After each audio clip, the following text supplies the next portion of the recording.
What is up, ladies and gentlemen, boys and girls? Today we are back with another video, and today's video we are going to be talking about a game that I haven't really played since it came out, and I wanted to make a video on it because I think it will be an interesting game to make a review on. If you want to know what I'm talking about, it's the game you're seeing on screen now. It is the Lego Star Wars Skywalker Saga game. Now, this came out, for context, in the year of, I believe, 2022. I believe, unless I'm incredibly mistaken. Came out in 2022. And in my opinion, I think this was, at the time, Game of the Year in my opinion. Game of the Year for 2022. It was also very special to me as as a Star Wars fan. It was a Lego game that I was probably the most excited for. And I really loved it. Like, it was so good.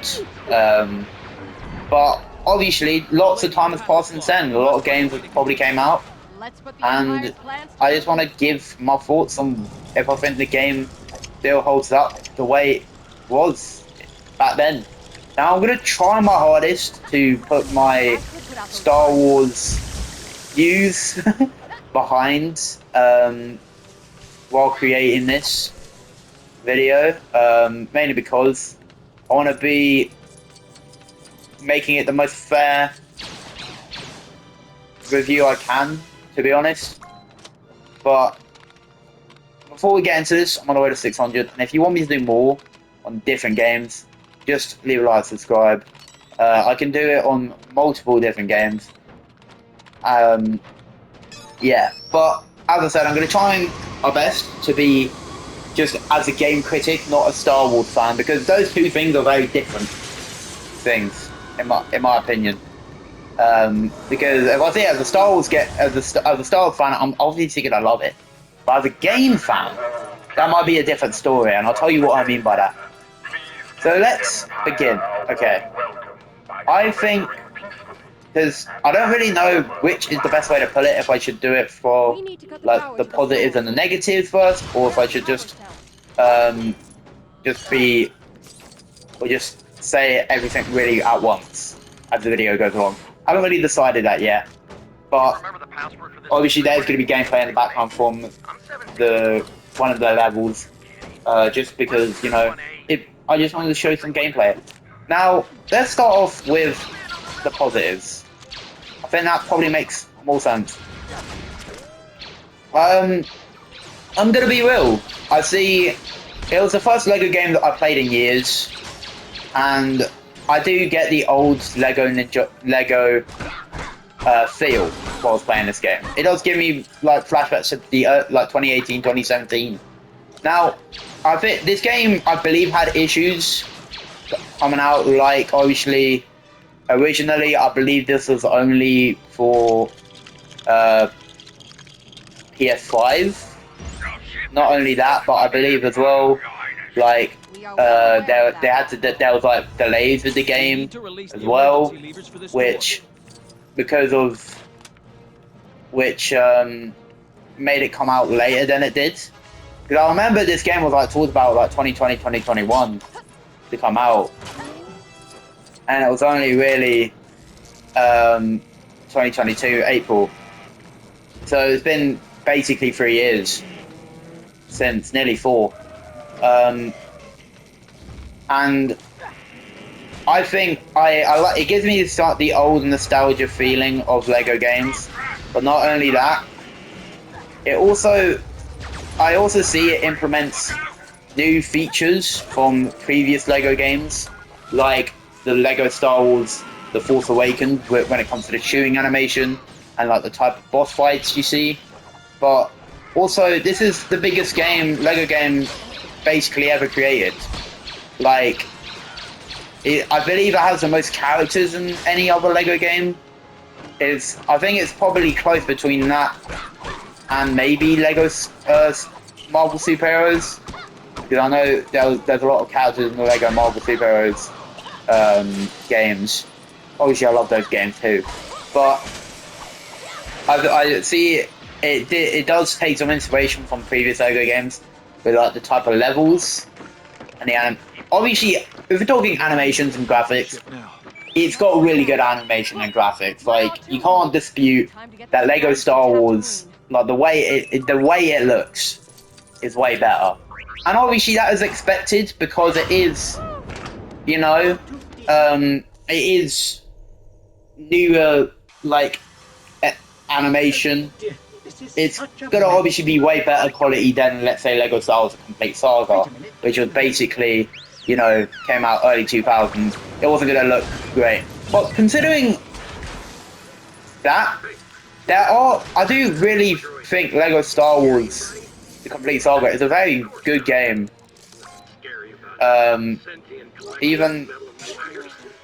Even though obviously it is an old game, but I think if I'm going to be honest, one issue I may say is the levels do feel very repetitive. Now I know it's probably difficult considering obviously there's nine films. Like it's going to be difficult to, you know, have like a new idea to like for all the levels, you know, and I do understand that is probably an issue, but I just do feel like as a negative, the levels do feel repetitive at times. Like some of the boss fights, it's kind of the same thing. Like it is very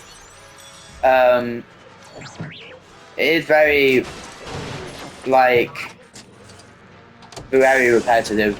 Another negative I may also add, my opinion, is the fact that I know it's a thing for Lego games to do this, and I completely understand why, because it is a children's game.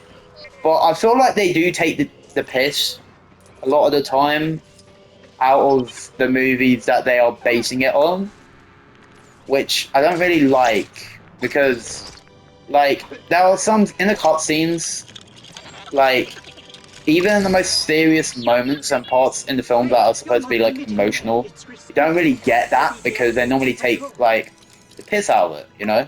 Like for example, I think when Anakin and Obi-Wan was in the Jedi Council on the third movie, where they had to, you know, talk about why not obviously make sure they're obviously saying that he can't be a part of the Jedi Council and all of that stuff, and Anakin's starting to obviously dislike the Jedi Council and all of that. Like an important part in the films, because this shows like the start of him going to the dark side. They do kind of take the piss a bit. Even like the character deaths, like Qui-Gon Jinn's. Like I understand it's a kids' film, but like, come on. Like I think you're taking a piss a bit, with that, and that's the thing I don't really like. I think as well, another positive I do like is the fact, as I say, they take many inspirations and many ideas from previous Lego games. Like with the Lego Ninjago, they took like the skill tree thing, which was a thing they had from Lego Ninjago, as well as what was I going to say? Obviously, as I said, the fighting is also something I think they copied from Lego Star Wars: The Force Awakens. Obviously, it still gives you that old nostalgic base that you get from all the old Lego Ninjago games. But obviously, graphics-wise, it looks so much better. I think, as well, another cool thing is the free world thing, where you get to basically go to any other planet in the world. You get to go to any of the planets from the films and visit the locations, like just like how you remember it. You know what I mean? Like I think it is very cool. for example, like you could go to Camino, where the clones are. You could also go to Tatooine, the place where it all began. You could go to the Jedi Temple, and it's gonna be pretty cool.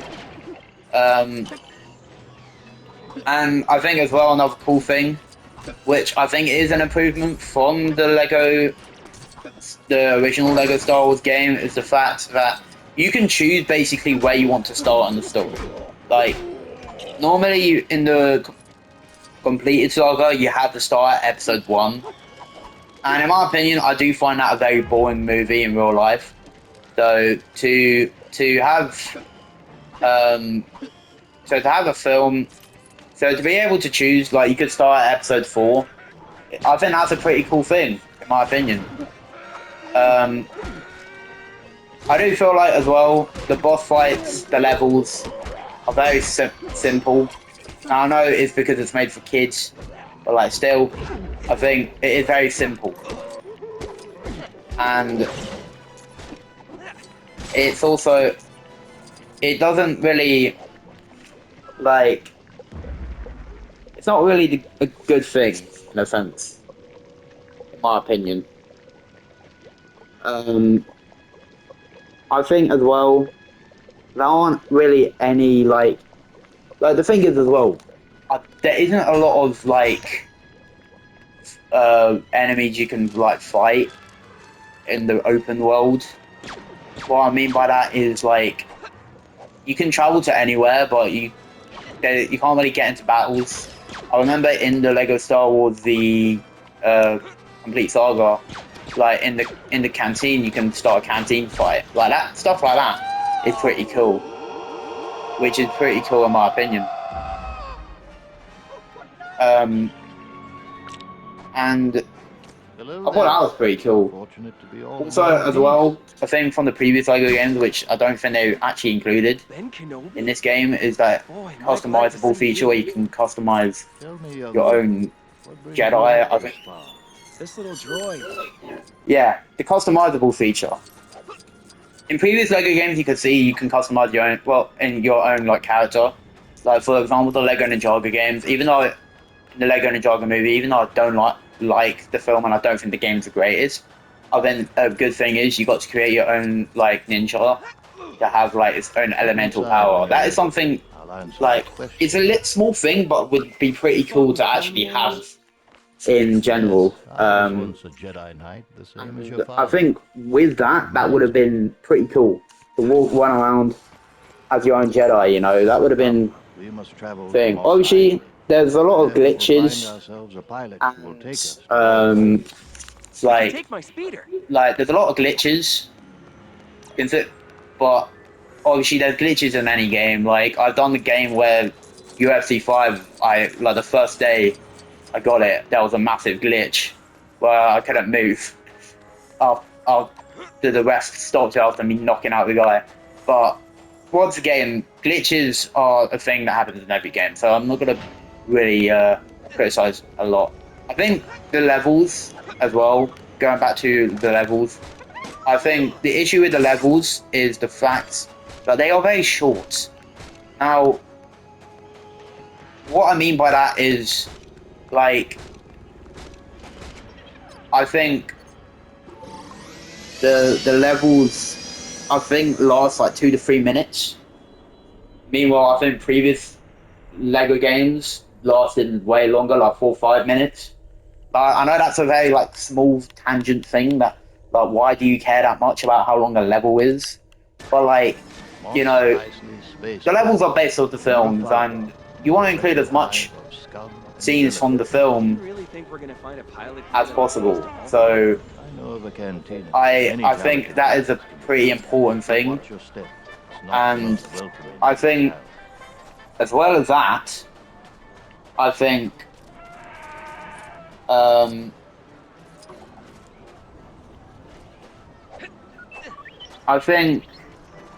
as well,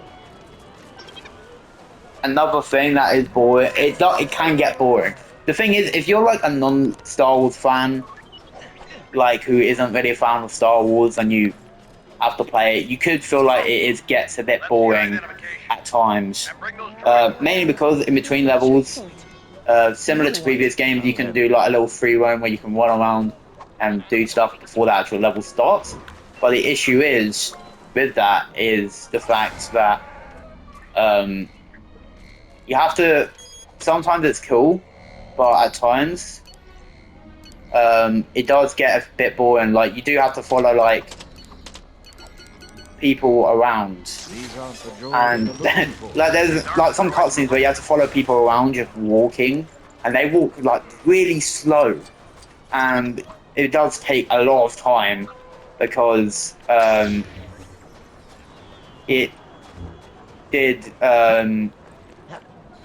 it took a lot of time because the characters weren't moving. Like you can move ahead, you can get to the part where you have to be, but if the character that you're following isn't there yet, you'd have to wait probably like a few minutes for it to finally arrive because they do take that sweet time, which is funny.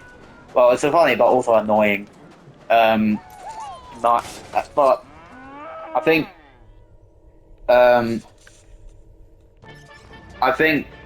as well. Your droids. They'll have to we don't want them here.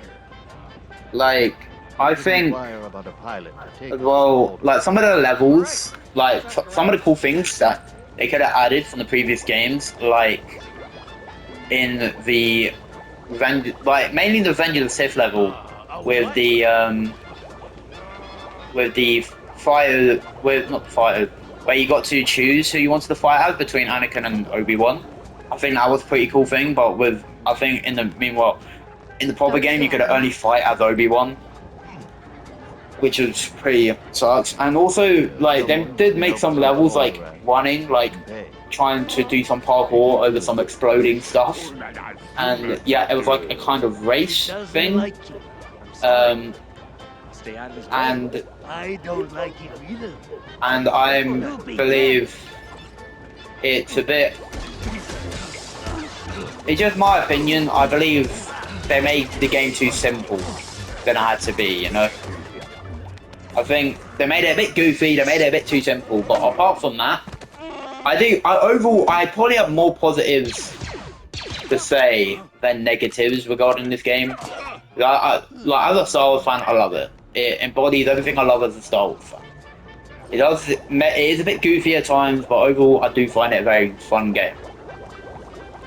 Is it a game I could replay?